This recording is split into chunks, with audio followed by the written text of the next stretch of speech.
to fund current purchases or something like that. It was money, it's 5-year money. Once it's obligated, it's there for 5 years.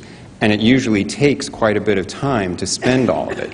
So the idea somehow that during the couple of months in July, August, and up till September 11th, 55 to 48 days depending on how you count it, that this was somehow denying critical assistance to the Ukrainians on the front lines right then, it's simply not true. And now the House managers have tried to pivot away from that because they know it's not true, and to say, no, it was the signal to the Russians. It was the signal of lack of support that the Russians would pick up on. But here again, it's critical. Even the Ukrainians didn't know that the aid had been paused. And part of the reason was they never brought it up in any conversations with representatives of the U.S. government.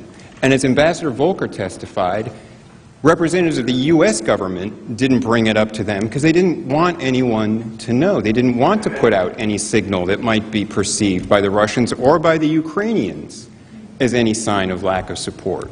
It was kept internal to the U.S. government.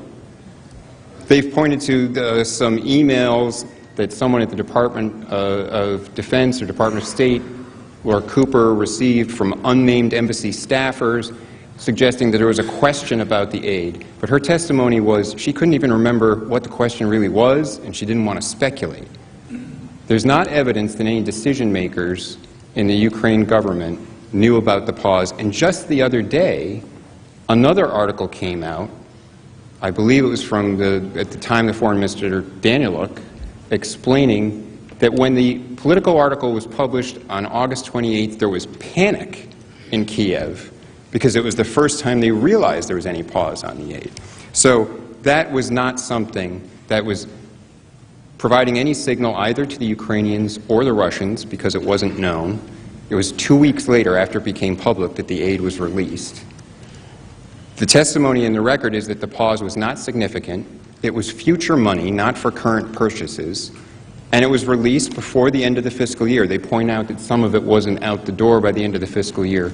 That happens every year. There's some percentage that doesn't make it out the door by the end of the year. And again, it's 5-year money. It's not like it's all going to be spent in the next 30, 60, 90 days anyway. So the fact that there was a little fix, Congress passed a fix to allow that $35 million to be spent. Something similar happens for some amount almost every year, and it was not affecting current purchases. It wasn't jeopardizing anything at the front lines. There's no evidence about that in the record. The evidence is to the contrary. Thank you. Thank you, counsel. Mr. Chief Justice. Senator from Maine. Mr. Chief Justice, I have a question for both sets of counsel, which I'm sending to the desk.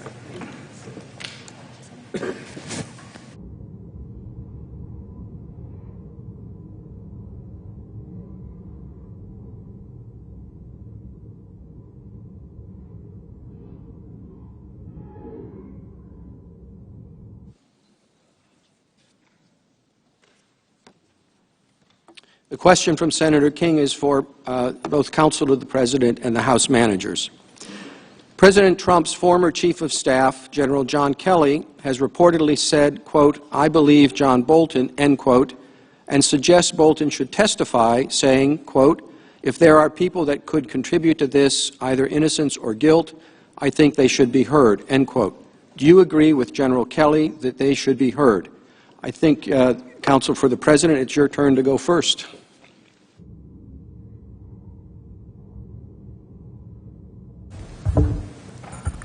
Thank you, Mr. Chief Justice, members of the Senate.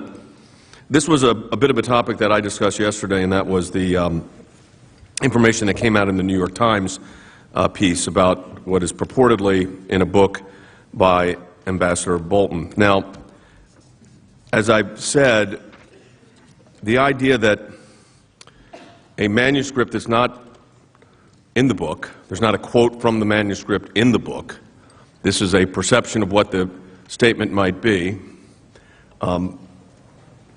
There have been very forceful statements, not just from the President, but from the Attorney General. The Department of Justice stated that while the Department of Justice has not reviewed Mr. Bolton's manuscript, the New York Times account of this conversation grossly mischaracterizes what Attorney General Barr and Mr. Bolton discussed, There was no discussion of, and this again, personal favors or undue influence on investigations, nor did Attorney General Barr state that the President's conversations with foreign leaders were improper.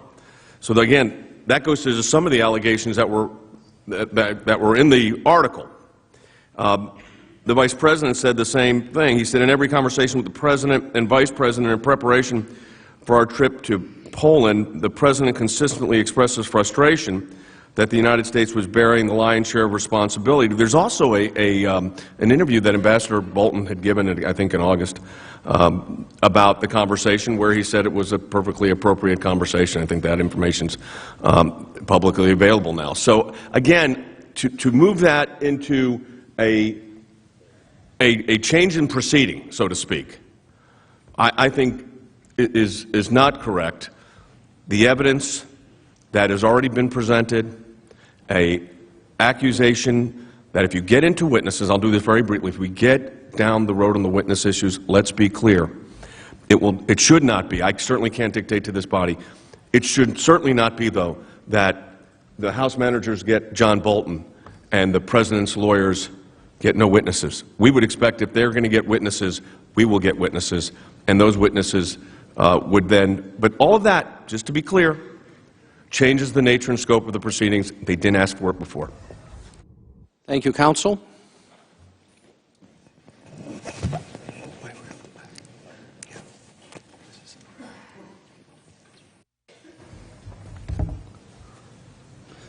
Senator, Justice, what's the significance of the President's former Chief of Staff saying that he believes John Bolton and implicitly does not believe the President, that Bolton should testify? It's really, at the end of the day, not whether I believe John Bolton or whether General Kelly believes John Bolton, but whether you believe John Bolton, whether you'll have an opportunity to hear directly from John Bolton, whether you have the opportunity to evaluate his credibility for yourself. Now, there are a few arguments made against this. Some are rather extraordinary. It would be unprecedented, the suggestion, I think, is to have witnesses in a trial. What an extraordinary idea. But as my colleagues have said, it would be extraordinary not to. This will be the first impeachment trial in history that involves no witnesses if you decide you don't want to hear from any, that you simply want to rely on what was investigated in the House. That would be unprecedented. Yes, we should be able to call witnesses, and yes, so should the President. Relevant witnesses. Now, the President says that you can't believe John Bolton, and Mick Mulvaney says you can't believe John Bolton. Well, let the President call Mick Mulvaney, another relevant witness with first-hand information. If he's willing to say publicly, not under oath, that Bolton is wrong, let him come and say that under oath. Yes, we're not saying that just one side gets to call witnesses, both sides get to call relevant witnesses. Now, they also make the argument implicitly, well, you're just going to take, this is going to take long, Senator's got to warn you, if you run a real trial, it's going to require witnesses and that's going to take time. And I think the underlying threat, and I don't mean this in a harsh way, but is we're going to make this really time-consuming. The deposition took place very quickly in the House. We have a perfectly good Chief Justice behind me that can rule on evidentiary issues. What's more, the President has waived and waived and waived any claim about national security here. By talking about himself, by declassifying the call record, we're not interested in asking John Bolton about Venezuela or other places or other countries, just Ukraine. And if there's any question about it, the Chief Justice can resolve. These are relevant questions to the matter at hand. What you cannot do is use privilege to hide wrongdoing of an impeachable kind and character. Thank you, Mr. Manager. The Senator from Utah. I send a question to the desk on behalf of myself and Senators Cruz and Hawley.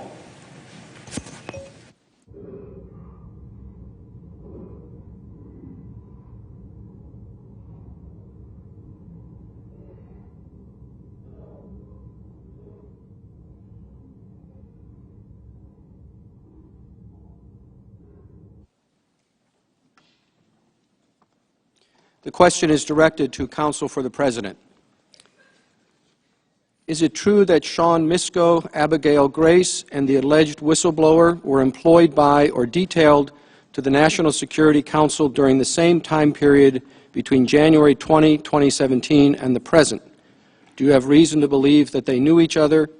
Do you have any reason to believe that the alleged whistleblower and Misko coordinated to fulfill their reported commitment to, quote, do everything we can to take out the president, end quote?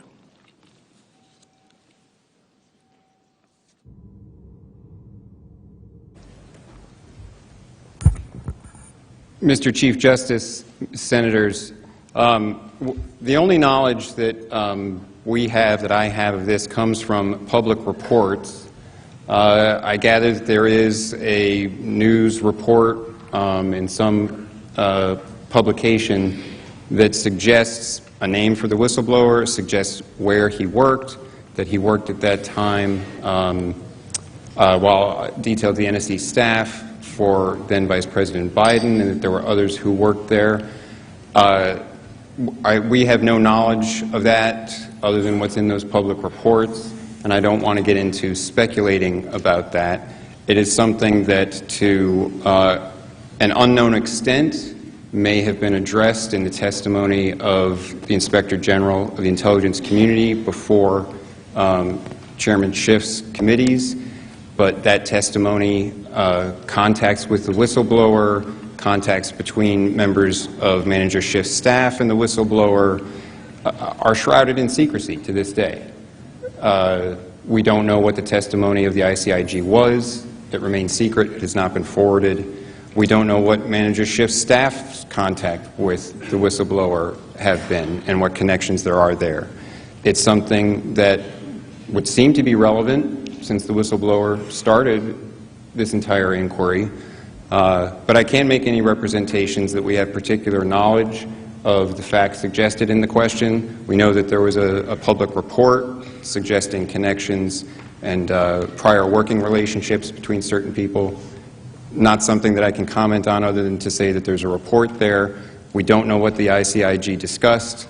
We don't know what the ICIG was told by the whistleblower.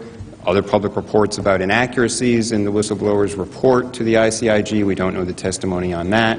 We don't know the situation of the contacts, coordination, advice provided by Manager Schiff's staff to the whistleblower. That all remains unknown, but something that obviously, to get to the bottom of motivations, bias, how this was all, this inquiry was all created, could potentially be relevant. Thank you.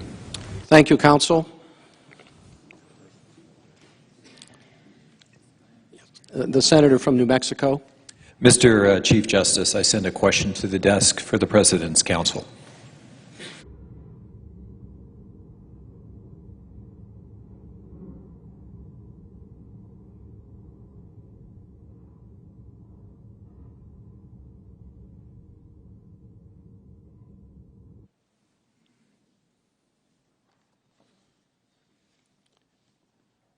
When did the President's counsel first learn that the Bolton manuscript had been submitted to the White House for review, and has the President's counsel or anyone else in the White House attempted in any way to prohibit, block, disapprove, or discourage John Bolton or his publisher from publishing his book?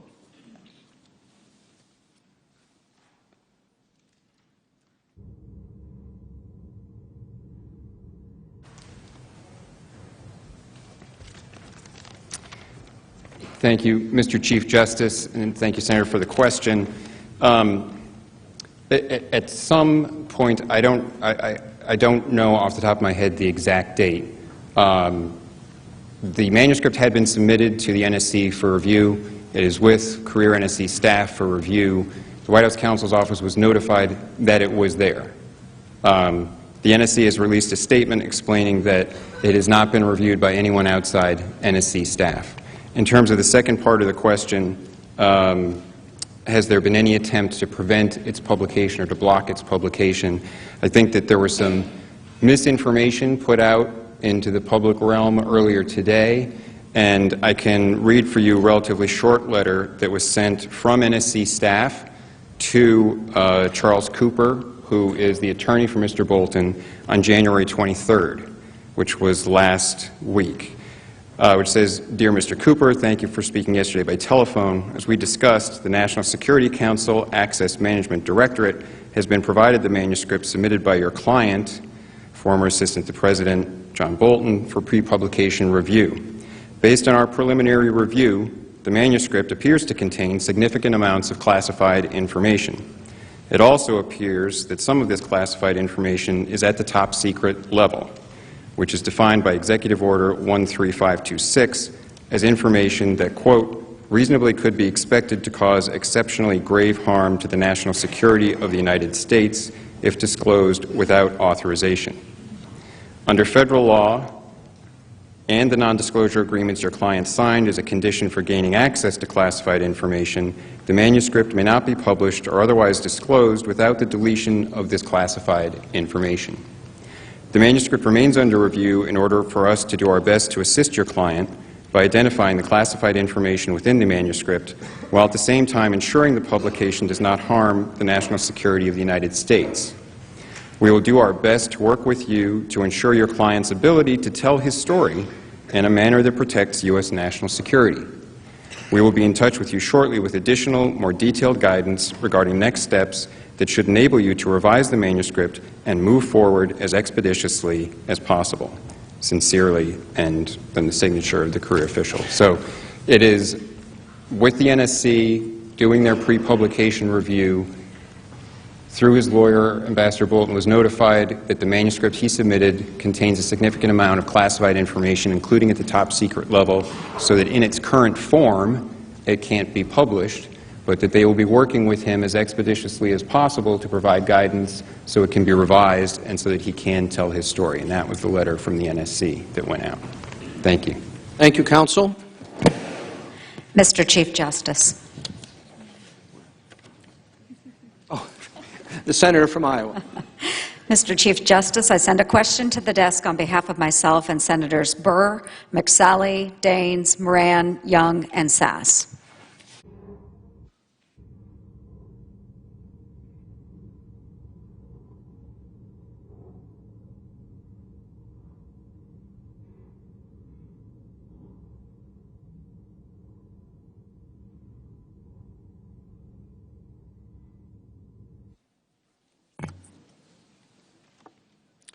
The senator's question is directed to counsel for the President. Is it true the Trump administration approved supplying Javelin anti-tank missiles to Ukraine? Is it also true this decision came on the heels of a nearly 3-year debate in Washington over whether the United States should provide lethal defense weapons to counter further Russian aggression in Europe? By comparison, did President Obama refuse to send weapons or other lethal military gear to Ukraine? Was this decision against the advice of his defense secretary and other key military leaders in his administration?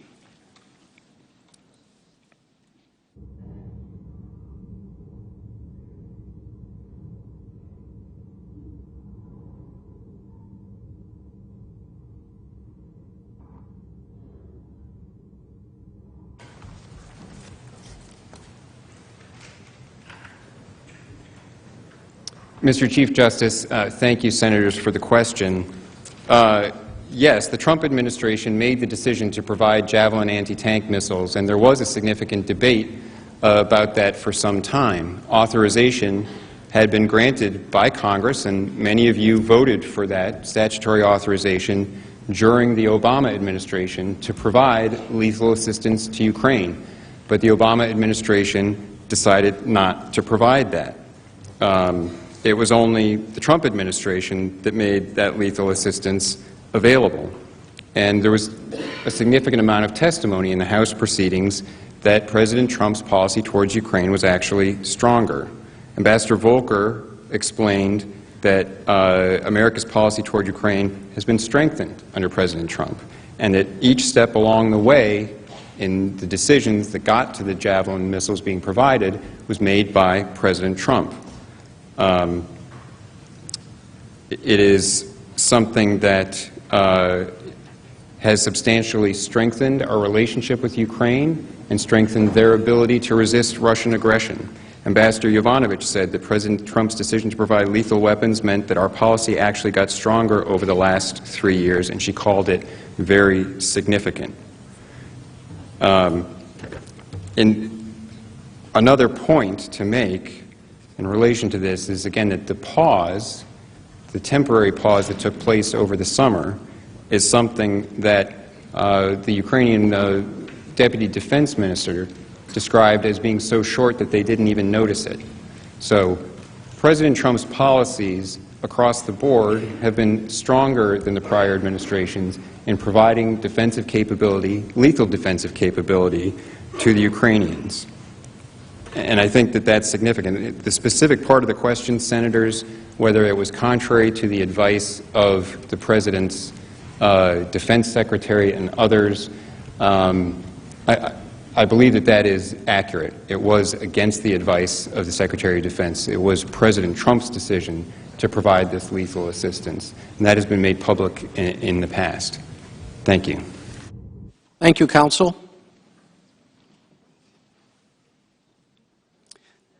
Senator Feinstein.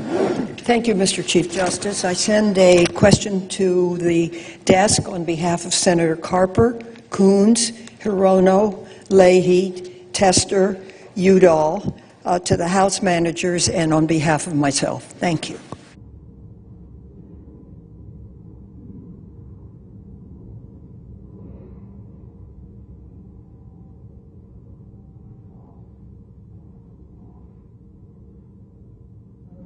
Senator Feinstein and the other senators is to the House managers. The President has taken the position that there should be no witnesses and no documents provided by the executive branch in response to these impeachment proceedings. Is there any precedent for this blanket refusal to cooperate, and what are the consequences if the Senate accepts this position here?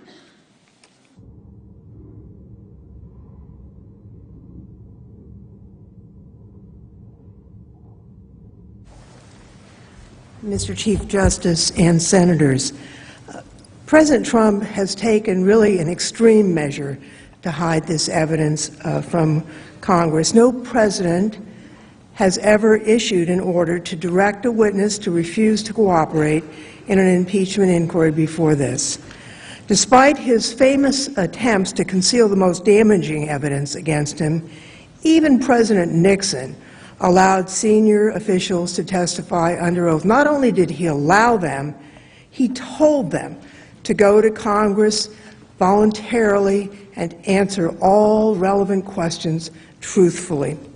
But President Trump issued a blanket order directing the entire executive branch to withhold all documents and testimony from the House of Representatives.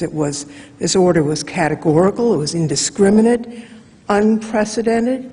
Its purpose was clear: to prevent Congress from doing its duty under the Constitution, to hold the President accountable for high crimes and misdemeanors. Telling every person who works in the White House and every person who works in every department, agency, and office of the executive branch is just not precedented. It wasn't about specific, narrowly defined privileges. He never asserted privileges. And the President's counsel has mentioned over and over that he had some reason because of the subpoenas. Well, I'll tell you, we adopt rules about subpoenas in the House. The Senate is a continuing body, but the House isn't. And in January, we adopted our rules, and it allows the committee chairman to issue subpoenas. And that's what they did. He refused to comply with those subpoenas, not because he exerted executive privilege, because he didn't like what we were doing. He tried to say it was invalid, but it was valid, and actually he doesn't have the authority to be the arbiter of the rules of the House. The House is the sole arbiter of its rules when it comes to impeachment. Now, this refusal to give testimony documents, it's still going on. We still have former or current administration officials who are refusing to testify He wouldn't, we would not allow this in any other context. If a mayor said, I'm not going to answer your subpoenas, they'd be dealt with harshly if it was to cover up misdeeds and crimes as we have here.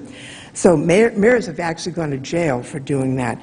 If we allow the president to avoid accountability by simply refusing to provide any documents, any witnesses, unlike every single president who preceded him, we're opening the door not just to eliminating the impeachment clause in the Constitution. Try doing oversight. Try doing oversight, senators, and we're thinking about that in the House. If the president can just say, we're not sending any witnesses, we're not sending any documents, we don't have to, we don't like your processes, we have a wholesale rejection of what you're doing. That's not the way our Constitution was created, where each body has a responsibility. There's a sharing of power. And I know you, cherish the responsibility that we have. That will be eviscerated if the president's complete stonewalling is allowed to persist and be accepted by this body. You have to act now in this moment of history. I yield back. Thank you. Mr. Chief Justice? Senator from West Virginia. Thank you.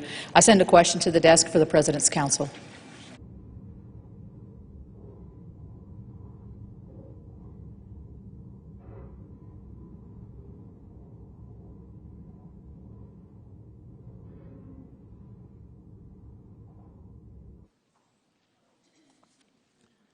The senator's question is for counsel for the president.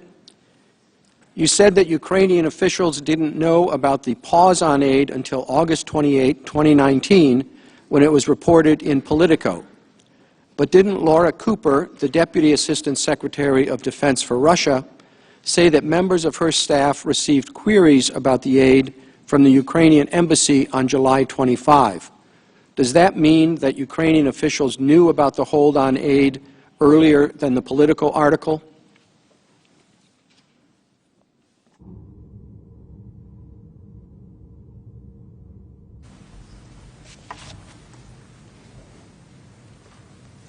Mr. Chief Justice. Members of the Senate, Senator, thank you for your question.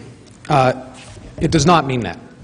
As we explained on Saturday, the overwhelming body of evidence indicates that the Ukrainians at the very highest levels, President Zelensky and his top advisors, only became aware of the pause in the security assistance through the August 28 Politico article. I addressed on Saturday, and so those comments will stand, the emails from the Deputy Assistant Secretary of Defense, Laura Cooper, testified about previously. What she had said was that her staff had gotten emails from someone at the State Department who had had some sort of conversation with Ukrainian officials here that somehow related to the aid at a time prior to August 28. She did not know the substance of the emails, nor whether they mentioned hold, pause, review, anything of that nature. And she even said herself that she didn't want to speculate as to what the emails mean and cannot say for certain what they were about. I presented on Saturday the evidence, which again, referencing the common sense that would be in play here. This was something that on August 28th caused a flurry of activity among the highest-ranking Ukrainian officials.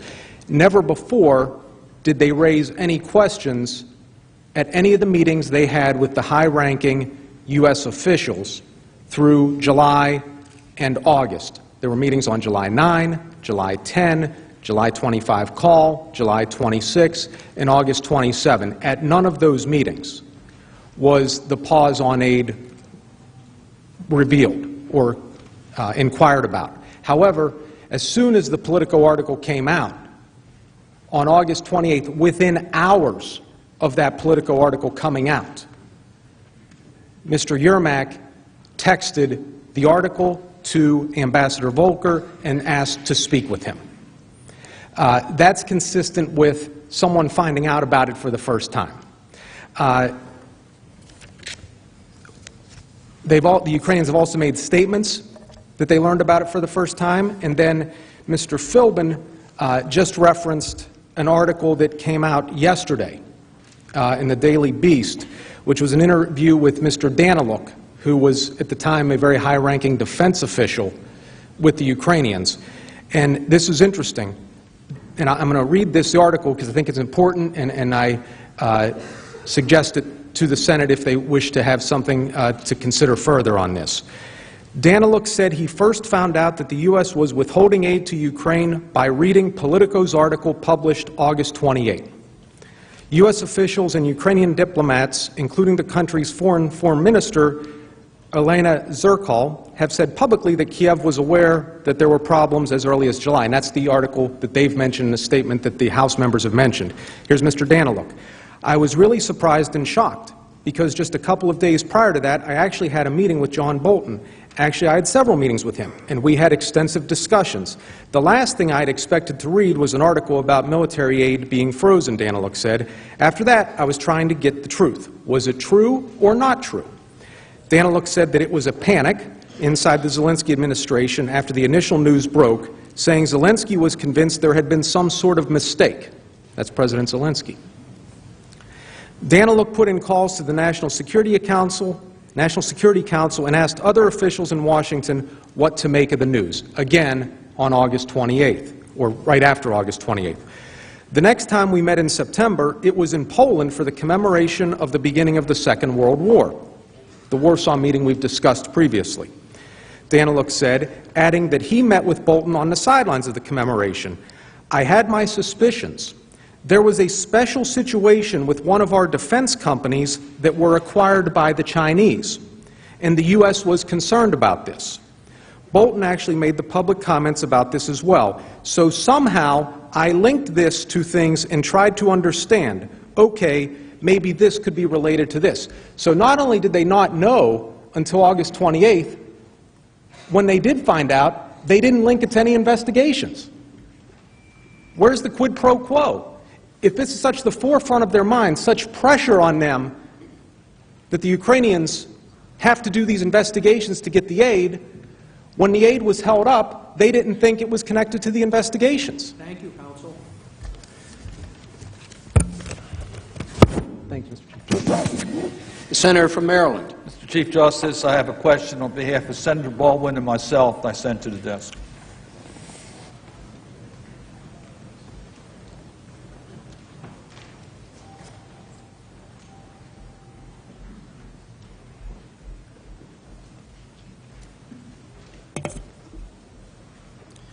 The question is addressed to the House managers. Is the White House correct in its trial memorandum and in presentations of its case that, quote, President Zelensky and other senior Ukrainian officials did not even know that the security assistance had been paused, end quote, before seeing press reports on August 28, 2019, which was more than a month after the July 25 phone call between Presidents Zelensky and Trump?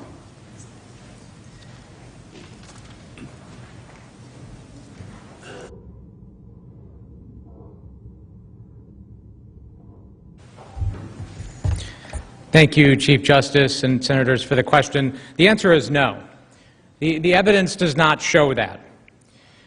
We know that Defense Department official Laura Cooper testified that her staff received 2 emails from the State Department on July 25th revealing that the Ukrainian embassy was, quote, asking about security assistance. And in fact, counsel for the President brought up these emails just now. So I would propose that the Senate subpoena those emails so we can all see for ourselves what exactly was happening. We also know that career diplomat Catherine Cross stated that she was, quote, very surprised at the effectiveness of my Ukrainian counterparts' diplomatic tradecraft, as in to say they found out very early on or much earlier than I expected them to, end quote. And that Lieutenant Colonel Alex Vindman testified that by mid-August he was getting questions from Ukrainians about the status of security assistance. So the evidence shows over and over again from the House inquiry that there was a lot of discussion, and there should be. Because we also know that delays matter. They matter a lot. And you don't have to take my word for it. You know, this is not just about a 48-day delay. The Ukrainians were consistently asking about it because it was urgent. They needed it. They needed it, and who else was asking for it was American businesses. The contractors who are going to be providing this were also making inquiries about it because there's a pipeline. And as my esteemed Senate Armed Services colleagues know very well, that providing aid is not like turning on and off a light switch. You have to hire employees. You have to get equipment. You've got to ship it. It takes a long time for that pipeline to go. And in fact, I had to come together as a Congress to pass a law to extend that timeline because we were at risk of losing it. And to this day, $18 million of that aid have still not been spent. But let's just assume for a minute, also broadly speaking, that the President's Council's argument that support for Ukraine has never been better than it is today. That under the Trump administration, they are the strongest ally the Ukraine has seen in years. So just assuming for a minute that argument to be true, it kind of makes our own argument. It kind of makes our argument. Then why hold the aid? Why hold the aid? Because nothing had changed in 16, nothing had changed in 17. One thing had changed in 19, and that was Vice President Biden was running for president. Lastly, the question before by my Senate Armed Services colleagues framed this in terms of the military impact. And they asked what was greater in terms of military impact, not providing lethal aid or our 48 years of national security. Deserve to go to bed every night knowing that the President, the Commander-in-Chief, the person who is ultimately responsible for the safety and security of our nation every night, has the best interests of them and their families in this country in mind, not the best interests of his political campaign. And that is why we are here. Mr. Manager. Mr. Chief Justice. Senator. I sent a question to the desk on behalf of myself and Senator Murkowski.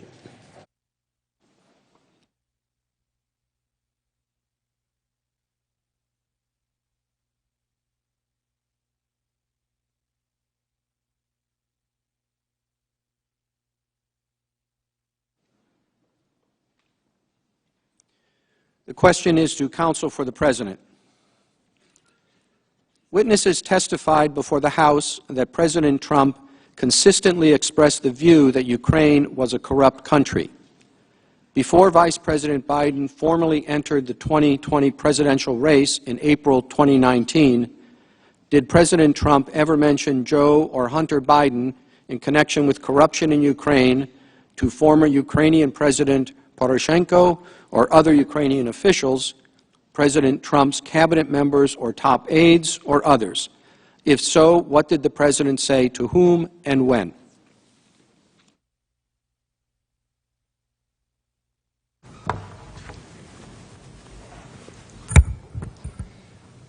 Mr. Chief Justice, Senators, thank you for that question. Of course, I think it's important at the outset to frame the answer by bearing in mind I'm limited to what's in the record, and what's in the record is determined by what the House of Representatives sought. It was their proceeding. They were the ones who ran it. They were the ones who called the witnesses. So part of the question refers to conversations between President Trump and other cabinet members and others like that. There's not something in the record on that. It wasn't thoroughly pursued in the record. So I can't point to something in the record that shows President Trump at an earlier time mentioning specifically something related to Joe or Hunter Biden. It is in the record that he spoke to President Poroshenko twice about corruption in the Ukraine, both in June of 2017 and again in September of 2017.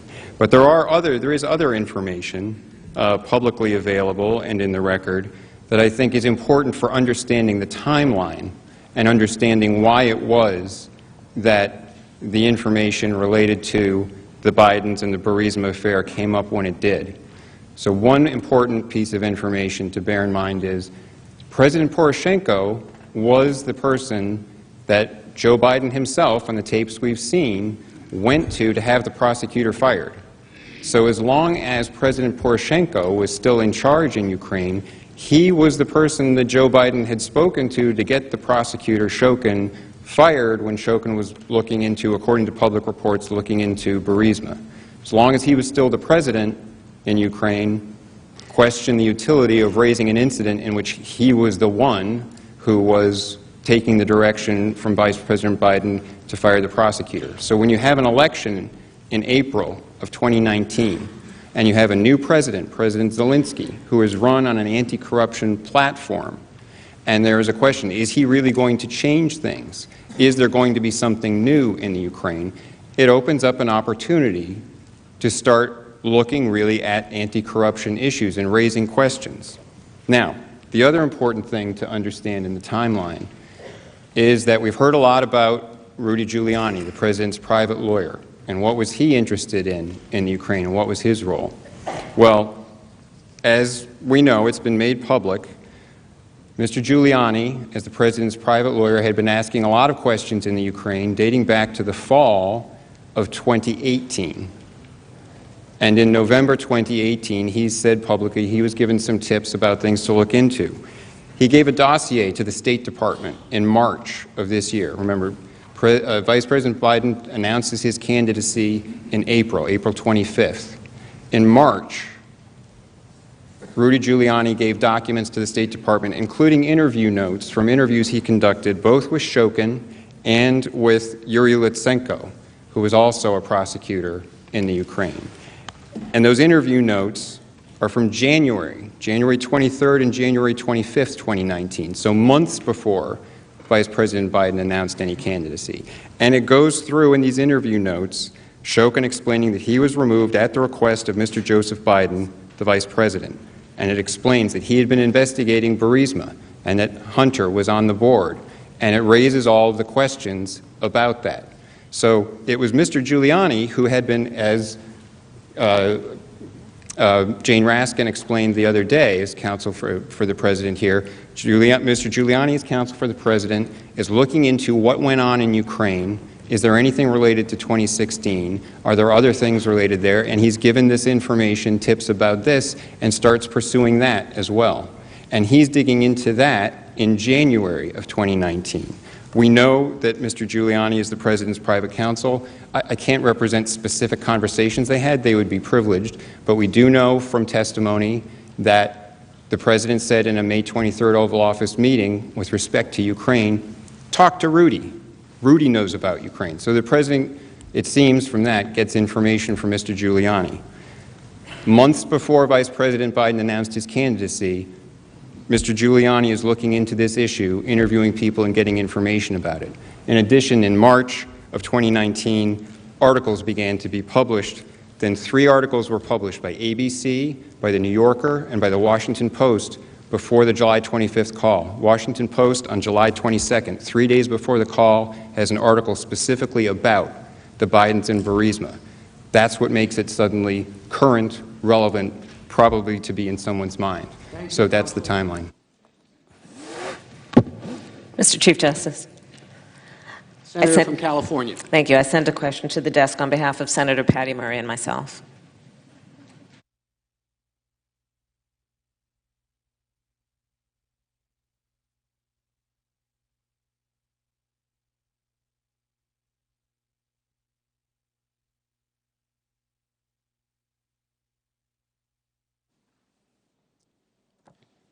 Senator Harris and Murray ask the House managers. The House of Representatives is now in possession of a tape of President Trump saying of Ambassador Maria Yovanovitch, quote, "Get rid of her, get her out tomorrow. I don't care, get her out tomorrow, take her out, okay, do it," end quote. President Trump gave this order to Lev Parnas and Igor Fruman, 2 men who carried out Trump's pressure campaign in Ukraine at the direction of Rudy Giuliani. Does the discovery of this tape suggest that if the Senate does not pursue all relevant evidence, including witnesses and documents, that new evidence will continue to come to light after the Senate renders a verdict?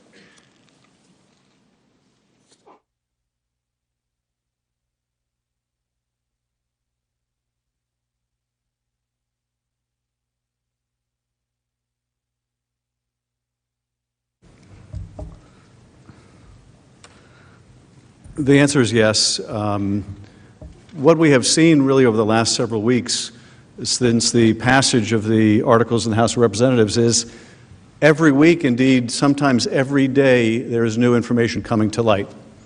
We know there's going to be new information coming to light on March 17th when the Bolton book comes out. That is, if the NSC isn't successful in redacting it or preventing much of its publication. And on that issue, I do want to mention one other thing in response to the question about the Bolton manuscript and what did the White House lawyers know.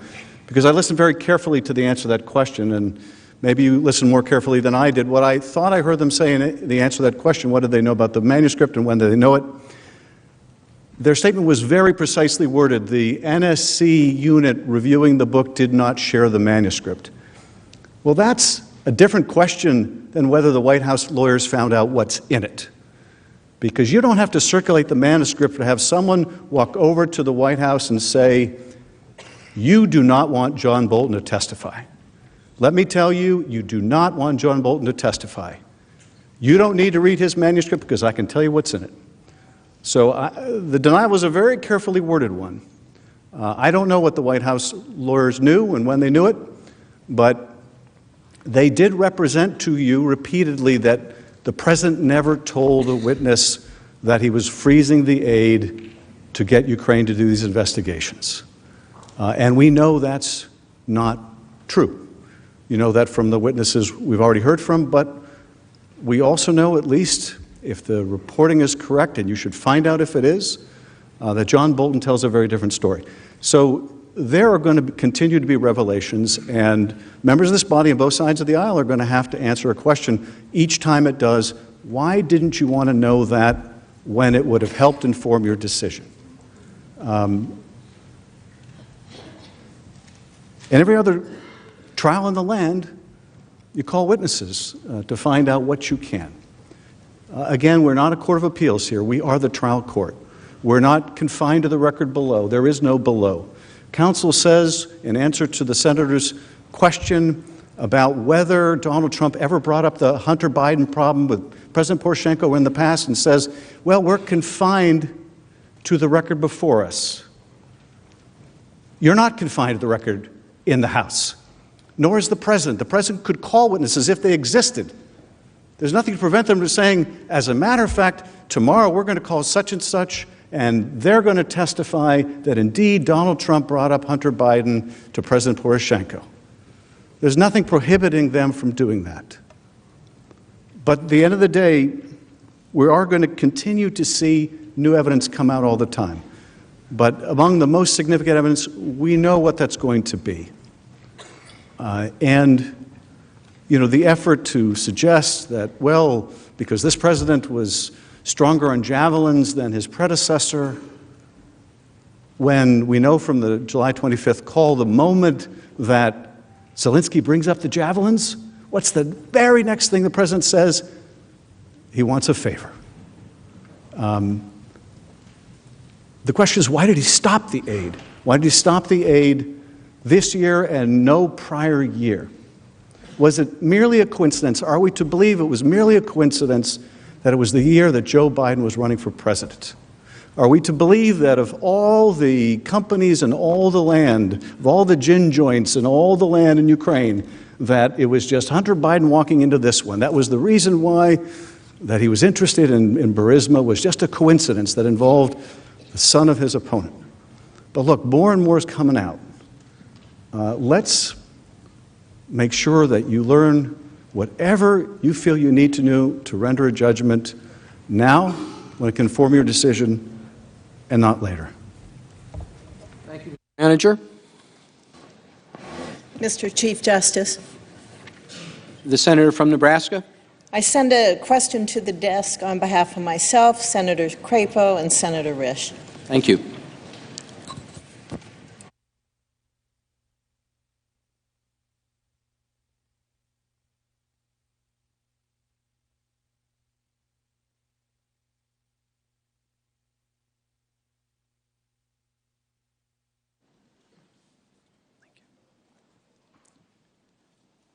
The senators ask counsel for the President. The President's counsel has underscored the administration's ongoing anti-corruption focus with our allies. At what point did the United States government develop concerns about Burisma in relation to corruption and concerns with Russia?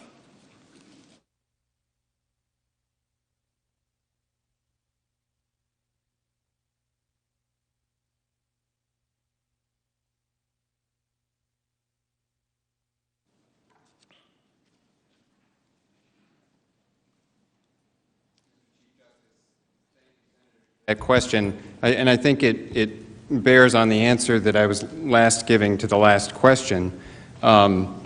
This is something that became, of course, President Trump, in his conversation with President Zelensky in the July 25th call, as the transcript shows us, brought up a couple of things.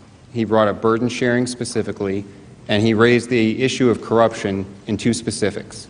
The specific case of potential Ukrainian interference in the 2016 election, which he had heard about and asked about, and the incident involving the firing of a prosecutor who, according to public reports, had been looking into Burisma, the company that Vice President's son was on the board of.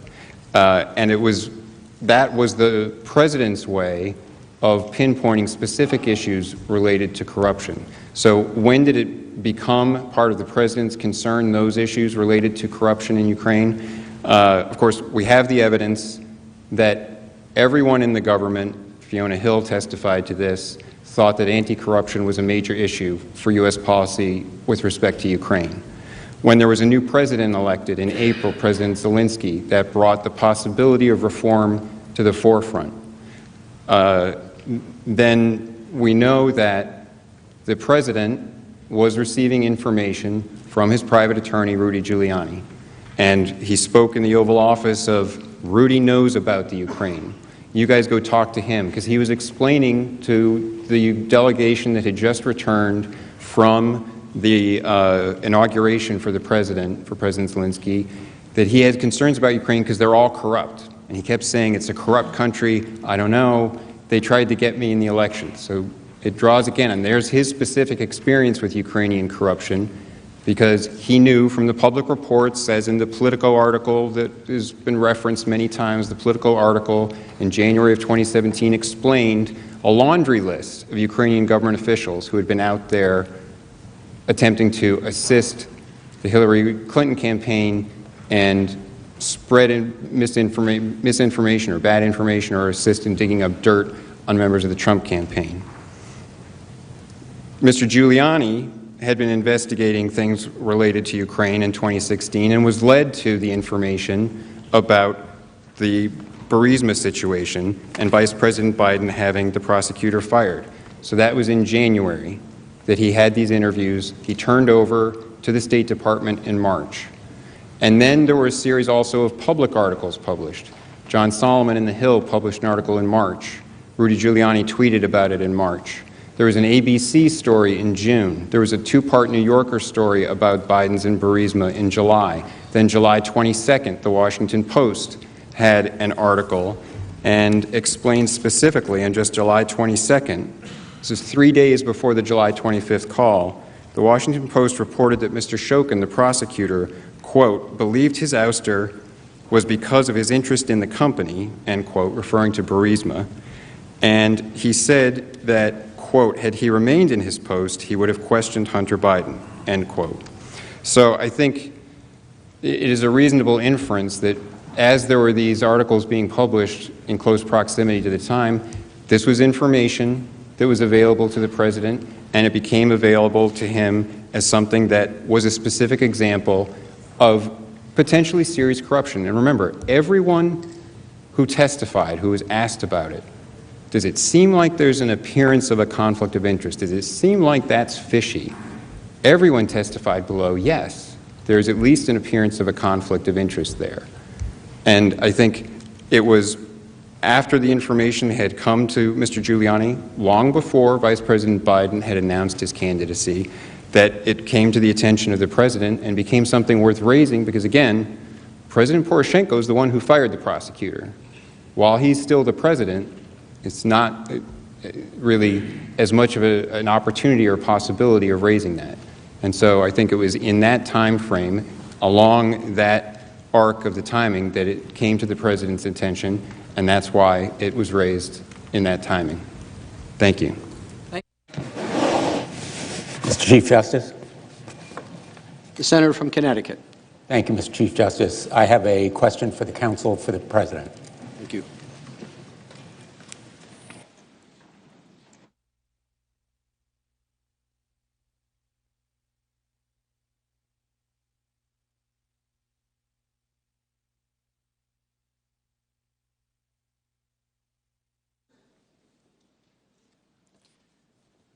Senator Blumenthal asks, did anyone in the White House or outside the White House tell anyone in the White House counsel's office that publication of the Bolton book would be politically problematic for the President?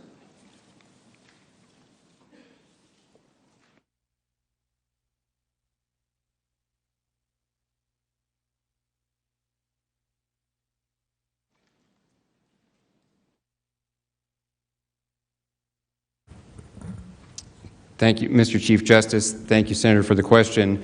No one from inside the White House or outside the White House told us that the publication of the book would be problematic for the President. I think we assumed that Mr. Bolton was disgruntled, and we didn't expect he was going to be saying a lot of nice things about the President, but no one told us anything like that. So, The Senator from Texas. I sent a question to the desk on behalf of myself and Senators Moran and Hawley. It is a question for the House managers. Thank you.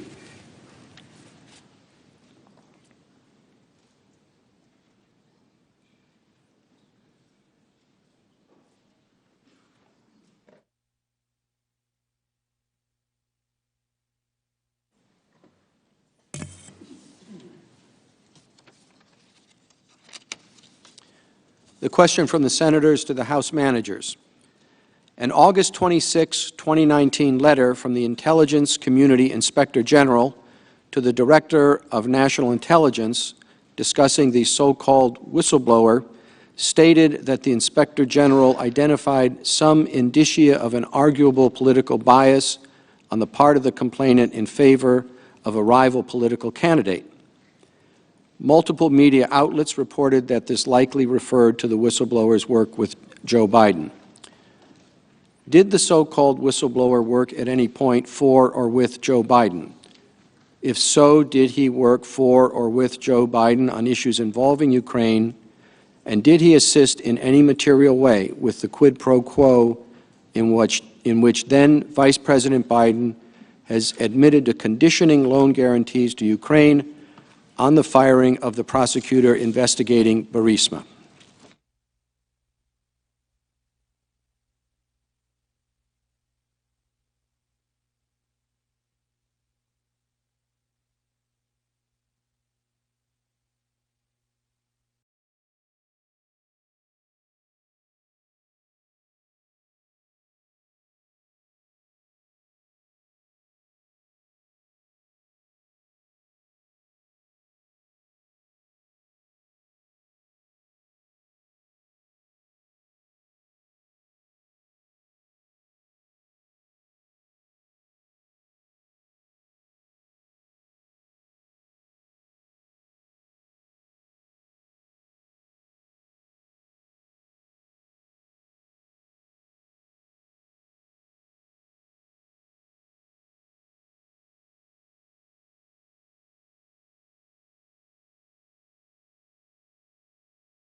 The question reads as follows.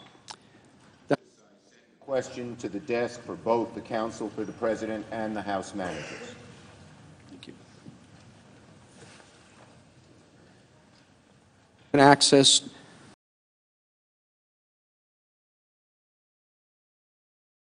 has given access to the House when requested. I believe it's time for counsel for the President to go first.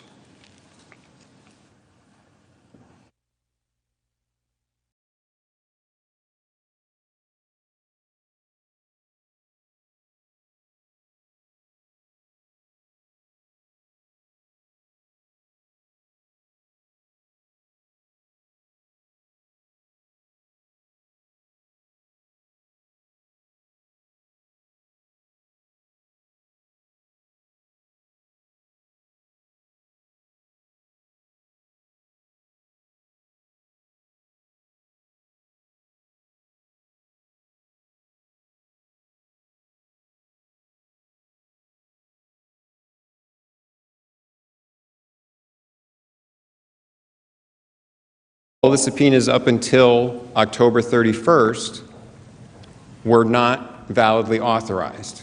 So those subpoenas, we said, we're not going to respond to those because they weren't validly issued. It wasn't an assertion of executive privilege. It wasn't an assertion of absolute immunity. It wasn't anything else. It was the fact that they weren't validly authorized. They pointed out that, we subpoenaed, I think it was, they mentioned Acting Chief of Staff Mulvaney after October 31st. That's true. We didn't rely on the fact that the subpoena was not authorized.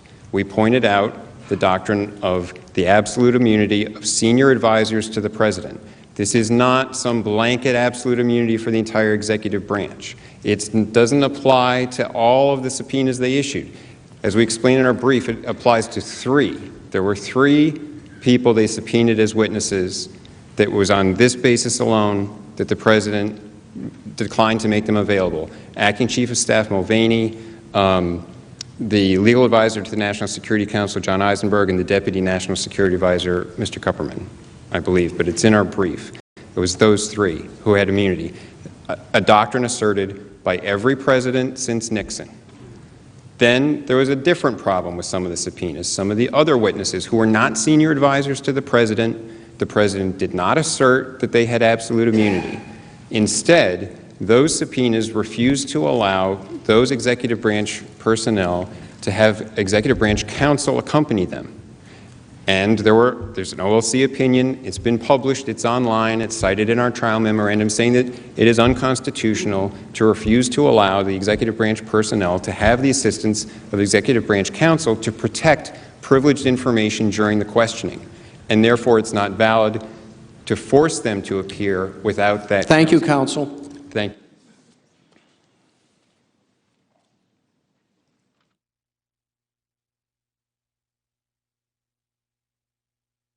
Mr. Chief Justice and Senators, you know, we've received nothing as part of our impeachment inquiry.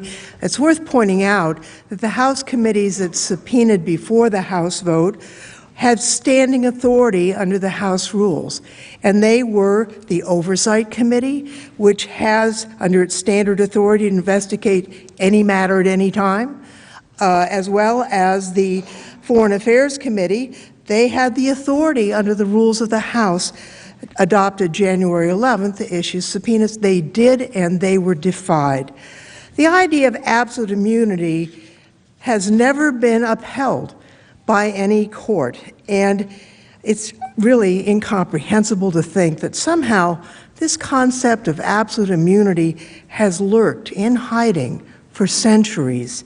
For presidents to use it in this day.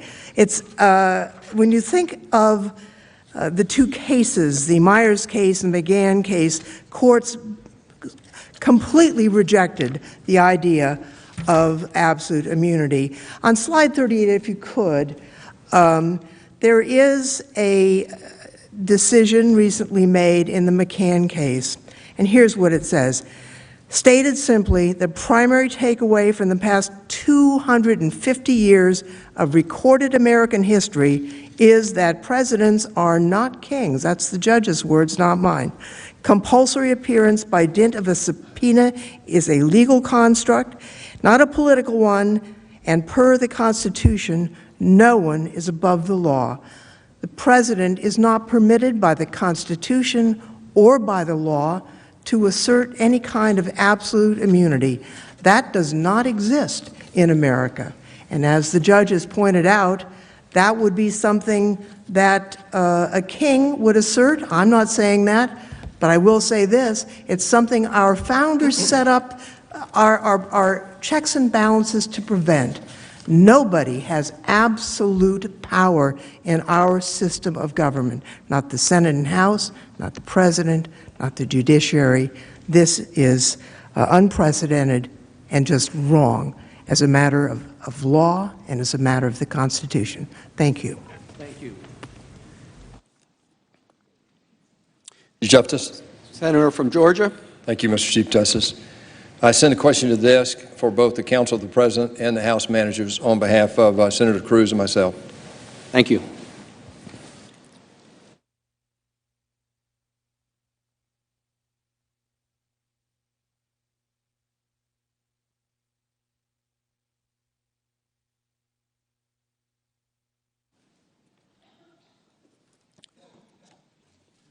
The question is, you refuse to answer the question on political bias.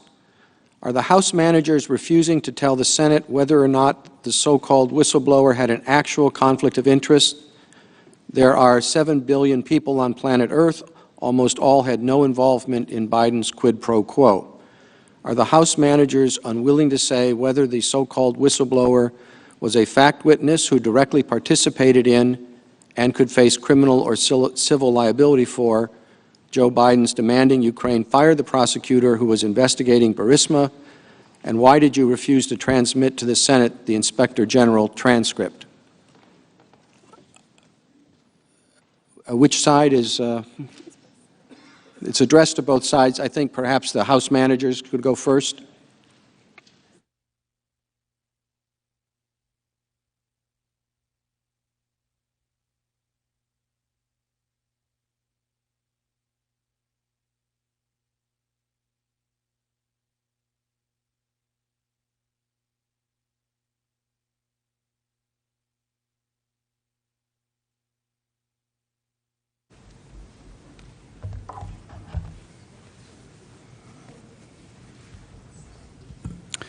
With respect to the ICIG, the President and his allies have tried to shift focus to the Inspector General of the intelligence community, a highly respected veteran of the Justice Department, and his handling of the whistleblower complaint. There was an effort to insinuate wrongdoing on the part of the whistleblower, and there's been an effort to insinuate wrongdoing on behalf of the Inspector General. The briefings that we had with the ICIG related to the unusual and problematic handling of this particular whistleblower complaint within the executive branch, which diverged sharply from any prior whistleblower complaint by anyone within the intelligence community.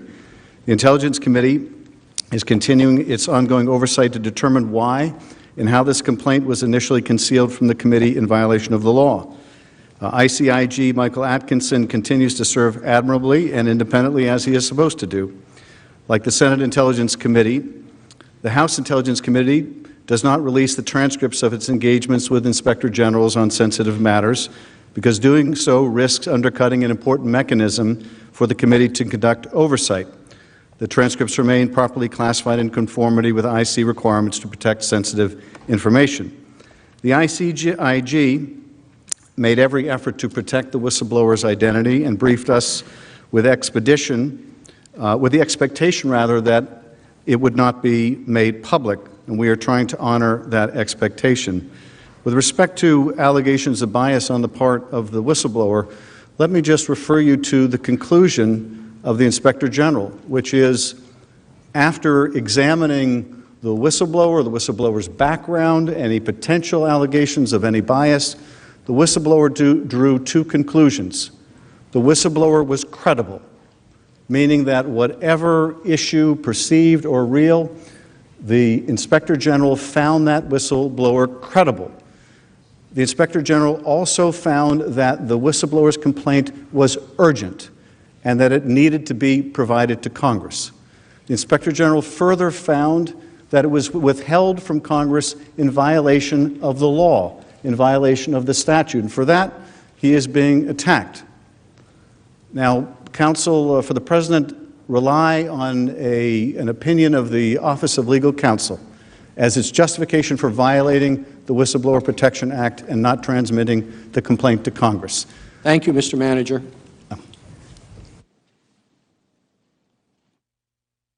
Mr. Chief Justice, members of the Senate, on page 5 of the Inspector General's report, it states, although the Inspector General's preliminary review identified some indicia of arguable political bias on the part of the complainant. Now, that's in the actual statement. He goes on to say, involving a rival political candidate, such evidence did not change his view about the credible nature of the concern or what appears to be credible.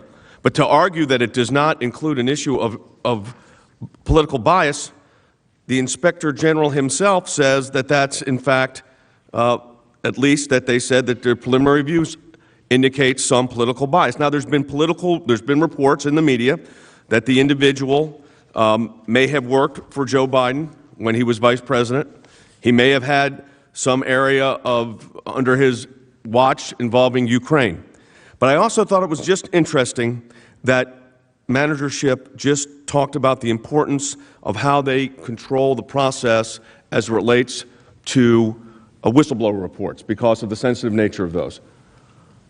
Do we not think that the sensitive nature of information shared by the President's most senior advisors should not be subject to the same type of protections? Well, of course, it has to be. Thank you. Thank you, counsel.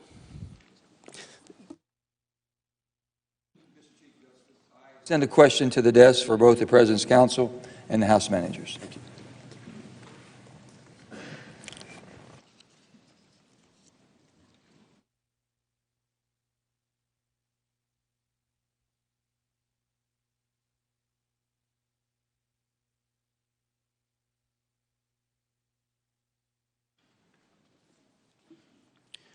The question from Senator Manchin reads as follows. The framers took the words high crimes and misdemeanors straight out of English law, where it had been applied to impeachments for 400 years before our Constitution was written. The framers were well aware when they chose those words that Parliament had impeached officials for high crimes and misdemeanors that were not indictable as crimes. The House has repeatedly impeached and the Senate has convicted officers for high crimes and misdemeanors that were not indictable crimes. Even Mr. Dershowitz said in 1998 that an impeachable offense, quote, certainly doesn't have to be a crime, end quote. What has happened in the past 22 years to change the original intent of the framers and the historic meaning of the term high crimes and misdemeanors? It's counsel for the President's turn. What happened since 1998 is that I studied more, did more research, read more documents, and like any academic, altered my views. That's what happens. That's what professors ought to do. And I keep reading more, and I keep writing more, and I keep refining my views. In 1998, the issue before this Senate was not whether a crime was required. It was whether the crime that Clinton was charged with was a high crime. When this impeachment began, the issue was whether a crime is required. Actually, 2 years earlier in a book, and then in an op-ed, I concluded, not on partisan grounds, on completely academic grounds, that you could not impeach for abuse of power and that a technical crime was not required, but criminal-like behavior was required. I stand by that view. The framers rejected maladministration. That was a prime criteria for impeachment under British law. Remember, too, the British never impeached prime ministers. They only impeached middle-level and low-level people. So the framers didn't want to adopt the British approach. They rejected it by rejecting maladministration.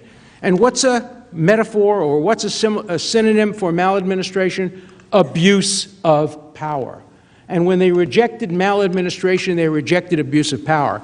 Mr. Congressman Schiff asked a rhetorical question, can a president engage in abuse of power with impunity? In my tradition, we answer questions with questions, and so I would throw the question back. Can a president engage in maladministration with impunity? That's a question you might have asked James Madison had you been at the Constitutional Convention. And he would say, no, a president can't engage in that with impunity, but it's not an impeachable crime. Maladministration is not impeachable, and abuse of power is not impeachable.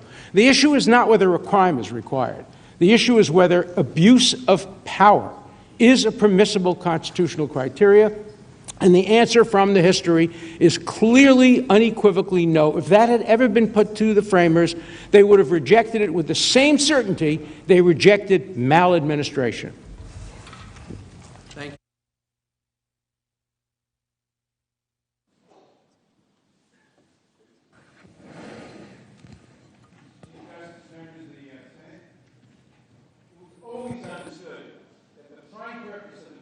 Was of power. The first draft of the Constitutional Convention said treason or bribery. That was rejected because it wasn't inclusive enough. Mason proposed maladministration, found too vague. So they said high crimes and misdemeanors. That was a well-understood term in English law. It was a well-understood term in the Warren Hastings impeachment going on in England right then. And it meant primarily abuse of power. That is the main meaning of high crimes and misdemeanor. Charles Pinckney said, those who behave amiss or betray their public trust. Edmund Randolph misbehaves. But I quoted Justice Story the other day. Every impeachment in American history has been for abuse of power in one form or another. The idea that you have to have a crime, bribery, is right there in the Constitution. Treason, bribery, other crimes. Bribery was not made a statutory crime until 1837, so it couldn't have been impeachment. The fact of the matter is that crimes and impeachment are two different things. Impeachments are not punishments for crimes. Impeachments are protections of the Republic against the president who would abuse his power, who would aggrandise power, who would threaten liberty, who would threaten the separation of powers, who would threaten the powers of the Congress, who would try to arrogate power to himself. That is why punishment upon conviction for impeachment only goes to removal from office. Can't put him in jail, as you could for a crime. You can't fine him, as you could for a crime. They are two different things. An impeachable offense need not be a crime, and a crime need not be an impeachable offense. Two completely different tests, understood that way throughout American history, and by all scholars in our history, except for Mr. Dershowitz. Thank you, Mr. Manager.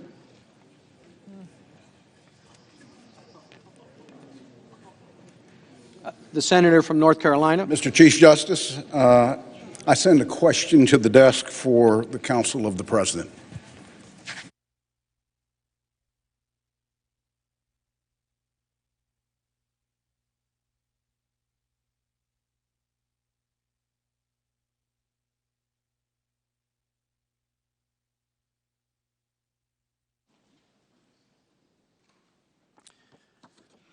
Senator Burr asks, we've seen the House managers repeatedly play video clips of Acting Chief of Staff Mick Mulvaney's press conference in which they claim he said that there was a quid pro quo.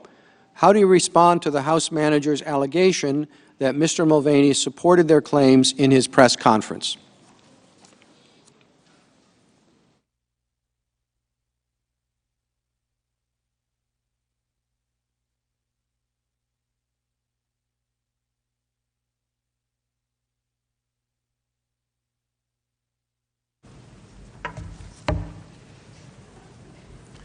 Mr. Chief Justice.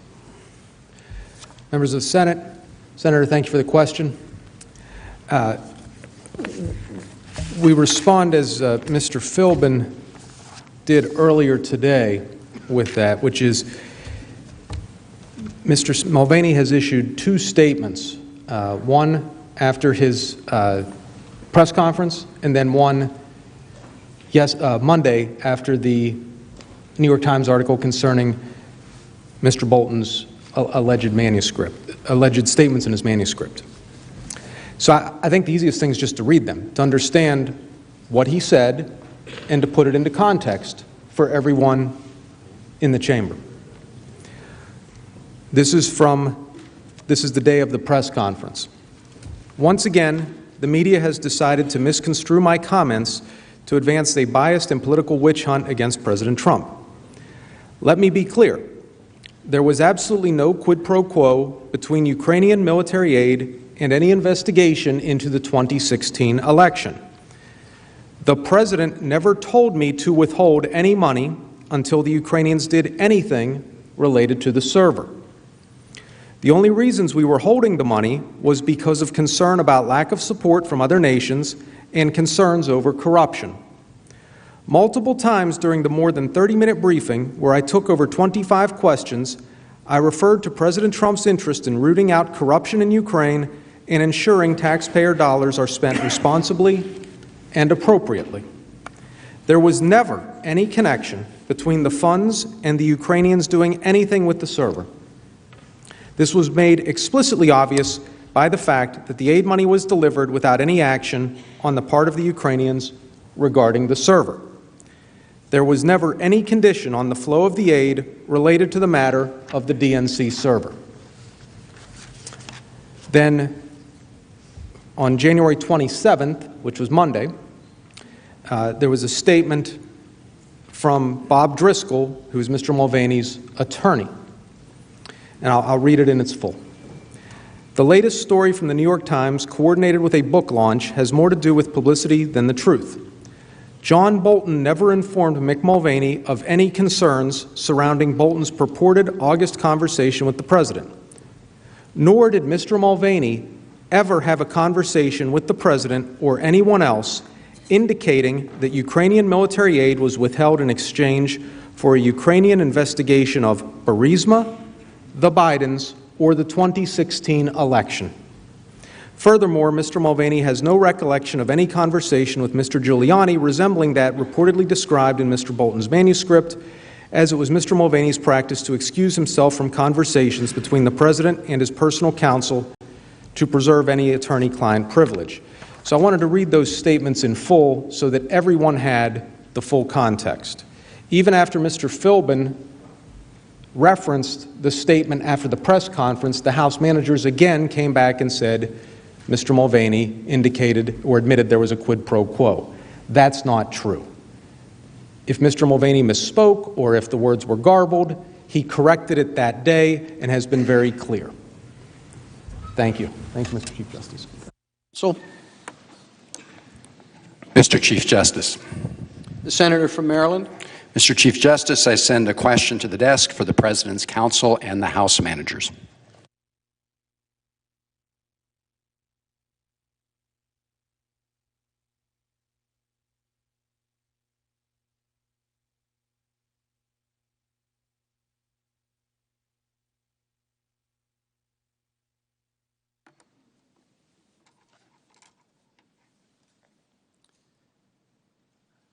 The question to both parties, the House managers will go first. What did National Security Advisor John Bolton mean when he referenced whatever drug deal Sondland and Mulvaney are cooking up on this, end quote, and did he ever raise that issue in any meeting with President Trump?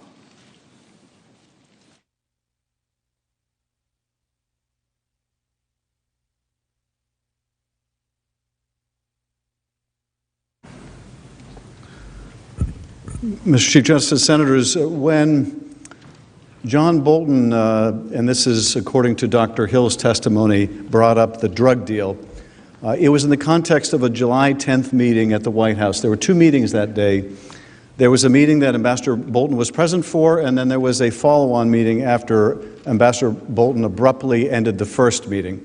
In the first meeting, the Ukrainians naturally wanted to raise the topic of getting the White House meeting that President Zelensky so desperately wanted. And after raising the issue, at some point, Ambassador Sondland said, no, we've got a deal. They'll get the meeting once they announce the investigations. And this is the point where Ambassador Bolton stiffened. Now, you can look up Dr. Hill's exact words. I'm paraphrasing here. But this is the point where Ambassador Bolton stiffens and he ends the meeting. Hill then goes follows Sondland and the delegation into another part of the White House where the meeting continues between the American delegation and the Ukrainian delegation. And there it's even more explicit, because in that second meeting, Sondland brings up the Bidens specifically. Hill then goes to talk to Bolton and informs him what's taken place in the follow-on meeting. And Bolton's response is, go talk to the lawyers and let them know I don't want to be part of this drug deal that Sondland and Mulvaney have got cooking up.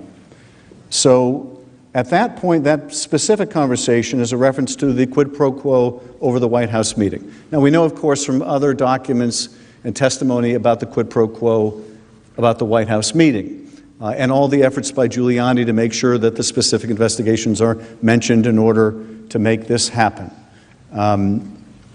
But don't take my word for it. We can bring in John Bolton and ask him exactly what he was referring to when he described the drug deal. Now, did Bolton describe and discuss this drug deal with the president? Well, it certainly appears from what we know about this manuscript that they did talk about the freeze on aid. And whether John Bolton understood and at what point he understood that the drug deal was even bigger and more pernicious than he thought, that involved not just the meeting, but it involved the military aid, there's one way to find out. And I would add this in terms of Mr. Mulvaney. No, maybe I'll add it later.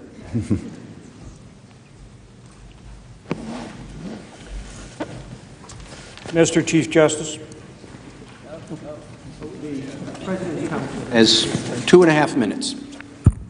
Thank you, Mr. Chief Justice. Thank you, Senator, for the question. The question asks about what Ambassador Bolton meant in a comment that is reported as hearsay by someone else saying what he supposedly said. What we know is that there are conflicting accounts of the July 10th meeting at the White House. Dr. Hill says that she heard Ambassador Sondland say one thing. He denies that he said that. Dr. Hill says she went and talked to Ambassador Bolton, and Bolton said something to her about what was said in the meeting where he wasn't there, but he was saying something about it, calling it a drug deal. And what he meant by that, I'm not going to speculate about. It's a hearsay report of something that he said about a meeting that he wasn't in, characterizing it some way. And I'm not going to speculate about what he meant by that. Thank you. The senator from North Dakota. Thank you, Mr. Chief Justice. I have a question for myself, also for Senator Portman and Senator Bozeman. And it's for the President's Counsel, and I'm sending it to the desk.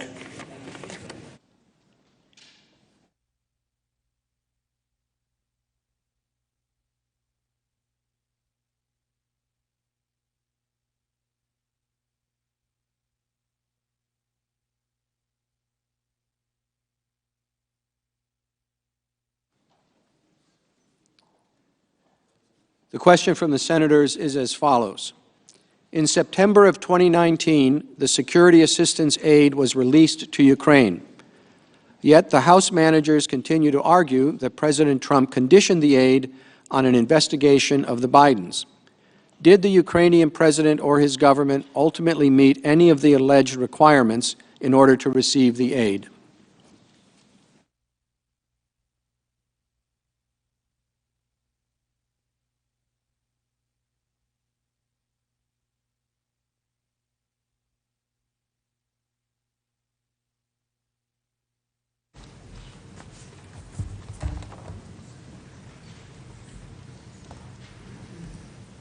Mr. Chief Justice.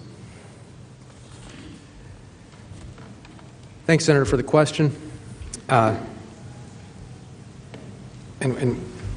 the very short answer is no. But I'll explain. And I think that's clear. And I think we demonstrated in our presentations on Friday and Monday that the aid was released, the aid flowed. There was a meeting at the UN General Assembly. There was a meeting previously scheduled in Warsaw, precisely as President Zelensky had suggested, and there was never any announcement of any investigations undertaken regarding the the Bidens, Burisma, the 2016 election. No statements made, no investigations announced began by the Ukrainian government. Thank you. Thank you, counsel. Mr. Chief Justice. The senator from Virginia. Mr. Chief Justice, I send a question to the desk for the House managers.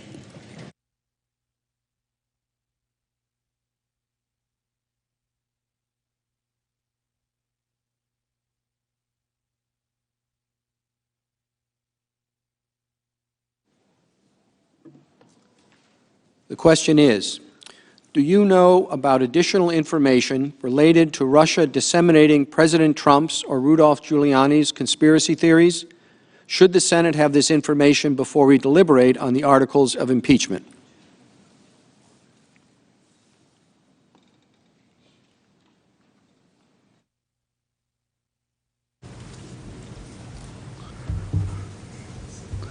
Mr. Chief Justice, Senators, I think there are three categories of relevant material here. The first you do have access to, and that is the supplemental testimony of Jennifer Williams. And I would encourage you all to read it. I think it sheds light very specifically on the Vice President and what he may or may not know vis-a-vis this scheme. So I would encourage you to read that submission. There is a second body of intelligence that the committees have been provided that is relevant to this trial that you should also read. And we should figure out the mechanism that would permit you to do so because it is directly relevant to the issues we are discussing and pertinent. There's a third category of intelligence, too, which raises a very different problem, and that is that the intelligence communities are for the first time refusing to provide to the Intelligence Committee. And that material has been gathered. We know that it exists, but the NSA has been advised not to provide it. Now, the director says that this is the director's decision, but nonetheless there is a body of intelligence that is relevant to requests that we have made that is not being provided. And that raises a very different concern than the one before this body, and that is, are now other agencies like the intelligence community that we require to speak truth to power, that we require to provide us the best intelligence, now also withholding information at the urging of the administration. And that is, I think, a deeply concerning and new phenomenon. That problem we've obviously had with other departments that have been part of the wholesale obstruction, but it now is rearing its ugly head with respect to the IC. But the shorter answer to the question on, apart from Jennifer Williams, are there other relevant materials? The answer is yes.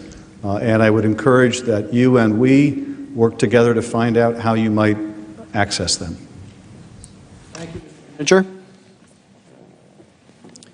Mr. Majority Leader. Mr. Chief Justice, the next two questions, one from each side, will be the last before we break for dinner. I would ask that following the next two questions, the Senate stand in recess for 45 minutes. Thank you.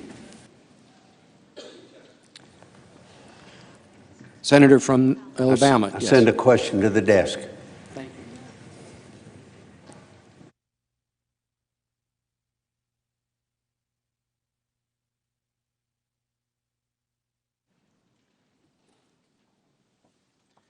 Question is directed to counsel for the President.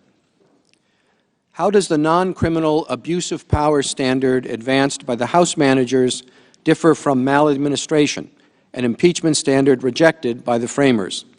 Where is the line between such an abuse of power and a policy disagreement?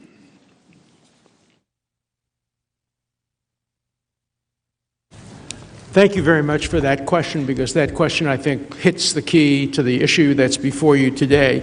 When the framers rejected maladministration, and recall that it was introduced by Mason and rejected by Madison on the ground that it would turn our new republic into a parliamentary democracy where a prime minister, in this case a president, can be removed at the pleasure of the legislature. Remember, too, that in Britain, impeachment was not used against the Prime Minister. All you needed was a vote of no confidence. It was used against lower-level people. And so maladministration was introduced by Mason, and Madison said, no, it would turn us, it was just too vague and too general. Now, what is maladministration? If you look it up in the dictionary and you look up synonyms, the synonyms include abuse, corruption, misrule, dishonesty, misuse of office, and misbehavior. Even Professor Nicholas Bowie, a Harvard professor who was in favor of impeachment, so this is an admission against interest by him. He's in favor of impeachment. He says abuse of power is the same as misconduct in office, and he says that his research leads him to conclude that a crime is required. By the way, the congressman was just completely wrong when he said, I'm the only scholar who supports this position. In the 19th century, which is much closer in time to when the framers wrote, Dean Dwight of the Columbia Law School wrote that the weight of authority, by which he meant the weight of scholarly authority and the weight of judicial authority, this is 1867, the weight of authority is in favor of requiring a crime. Justice Curtis came to the same conclusion. Others have come to a similar conclusion. You asked what happened between 1998 and the current to change my mind. What happened between the 19th century and the 20th century to change the mind of so many scholars? Let me tell you what happened. What happened is that the current president was impeached. If, in fact, President Obama or President Hillary Clinton had been impeached, the weight of current scholarship would be clearly in favor of my position, because these scholars do not pass the shoe on the other foot test. These scholars are influenced by their own bias, by their own politics, and their views should be taken with that in mind. They simply do not give objective assessments of the constitutional history. Professor Tribe suddenly had a revelation himself. At the time when Clinton was impeached, he said, oh, the law is clear. You cannot charge a president with a crime while he's the sitting president. Now we have a current president. Professor Tribe got woke. And with no apparent new research, he came to the conclusion, oh, but this president can be charged while sitting in office. That's not the kind of scholarship that should influence your decision. You can make your own decisions. Go back and read the debates, and you will see that I am right, that the framers rejected vague, open-ended criteria, abuse of power, and what we had is the manager made a fundamental mistake again. She gave reasons why we have impeachment. Yes, we feared abuse of power. Yes, we feared criteria like maladministration. That was part of the reason. We feared incapacity, but none of those made it into the criteria because the framers had to strike a balance. Here are the reasons we need impeachment, yes. Now, here are the reasons we fear giving Congress too much power. So we strike a balance. How did they strike it? Treason, a serious crime. Bribery, a serious crime. Or other high crimes and misdemeanors akin to treason and bribery. That's what the framers intended. They didn't intend to give Congress a license to decide who to impeach and who not to impeach on partisan grounds. I read you the list of 40 American presidents who have been accused of abuse of power. Should every one of them be impeached? Should every one of them have been removed from office? It's too vague a term. Reject my argument about crime. Reject it if you choose to. Do not reject my argument that abuse of power would destroy the impeachment criteria of the Constitution and turn it, in the words of one of the senators of the Johnson trial, to make every president, every member of the Senate, every member of Congress be able to define itself from within their own bosom. We heard from the other side that every senator should decide whether you need proof beyond a reasonable doubt or proof by a preponderance. Now we hear that every senator should decide what abuse of power. Thank you, Mr. Chief Justice. President. Mr. Chief Justice. Senator from Maryland. Chief Justice, I have a question on behalf of Senator Markey and myself that I send to the desk for the House managers.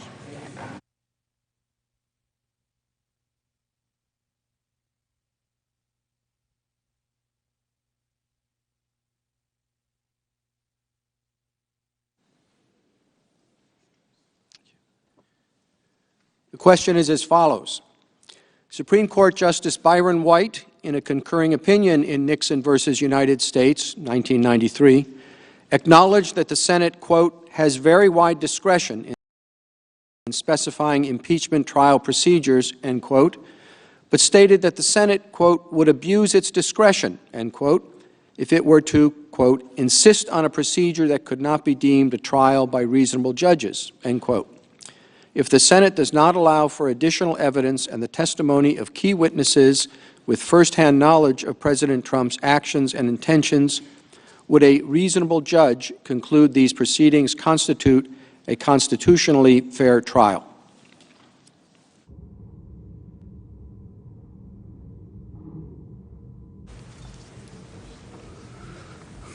I think the answer is yes. I don't know that we need to look to the words of a prior justice to tell us that a trial without witnesses is not really a trial.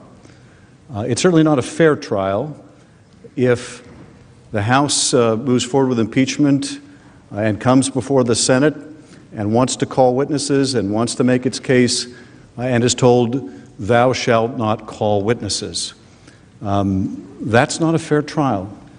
I think that the American people understand that without reading the case law. They go to jury duty themselves every year, and they see the first thing that takes place after the jury is sworn in is the government makes its opening statement, the defense makes theirs, and then begins the calling of witnesses. I do want to take this opportunity, though, to respond to Professor Dershowitz's argument while they're fresh. You can say a lot of things about Alan Dershowitz. You cannot say he's unprepared. He's not unprepared today. He wasn't unprepared 21 years ago. And to believe that he would not have read 21 years ago what Mason had to say, or Madison had to say, or Hamilton had to say, I'm sorry, I don't buy that. I think 21 years ago he understood that maladministration was rejected, but so was a provision that confined the impeachable offenses to treason and bribery alone was rejected. I think the Alan Dershowitz from 21 years ago understood that, yes, while you can't impeach for a policy difference, you can impeach a president for abuse of power. That's what he said 21 years ago. Nothing has changed since then. I don't think you can write off the consensus of constitutional opinion by saying they're all never Trumpers. All the constitutional law professors, in fact, let's play a snippet from Professor Turley, who was in the House defending the president, and see what he had to say recently. On abuse of power, in my view, it's clear. You can impeach a president for abuse of power. You can impeach a president for non-criminal conduct. Okay, now, we can't argue plausibly that his position is owing to some political bias, right? I mean, just a few weeks ago, he was in the House arguing the case for my GOP colleagues that the president shouldn't be impeached. Now, he did say, well, if you could actually prove these things, you could prove, as indeed we have, that the president abused his power by conditioning military aid to help his re-election campaign, yes, that is an abuse of power. You can't impeach for that kind of abuse of power. And that's exactly what we have here. We're not required to leave our common sense at the door.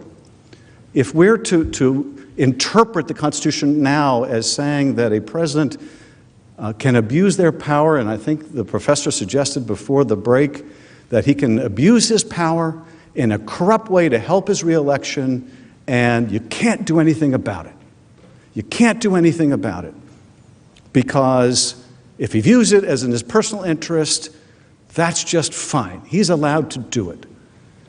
None of the founders would have accepted that kind of reasoning. In fact, the idea that the core offense that the founders protected against, that core offense is abuse of power, is beyond the reach of Congress through impeachment, would have terrified the founders. I mean, you can imagine any number of abuses of power. A president who withholds aid from another country at war as a thank you for that adversary allowing him to build a Trump Tower in that country. Okay, that may not be criminal, But are we really going to say that we're going to have to permit a president of the United States to withhold military aid as a thank you for a business proposition? Now, counsel acknowledges that a crime is not necessary, but something akin to a crime. Well, we think there's a crime here of bribery or extortion, conditioning of official acts for personal favors. That is bribery. It's also what the founders understood as extortion. And you cannot argue, even if you argue, well, under the modern definition of bribery, you've got to show such and such. You cannot plausibly argue that it's not akin to bribery. It is bribery, but it's certainly akin to bribery. But that's the import of what they would argue, that no, the president has a constitutional right. Under Article 2, he can do anything he wants. He can abuse his office and do so sacrificing our national security, undermining the integrity of the elections, and there's nothing Congress can do about it. Thank you, Mr. Manager.